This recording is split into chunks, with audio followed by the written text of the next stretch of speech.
Hello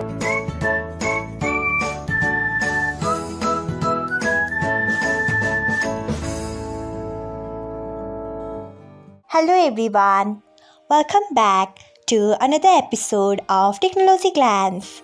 Today, in this video, I'm going to guide you through how you can turn on push notification of comments on Facebook Lite.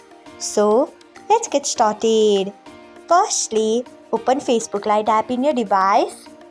Then tap on three lines icon. Next, tap on settings. After that, tap on notifications. Then you can see the option of comments. Tap on it. After that, you can see the option of push. Turn on it by tapping on it.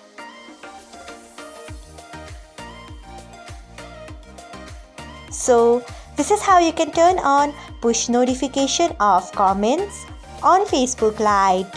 Thanks for watching. If you found this guide helpful, we would love it if you hit the thumbs up button below. We upload great new tech tutorials like this one every day. So, do not forget to subscribe to our channel and hit the bell icon so that you'll never miss another update.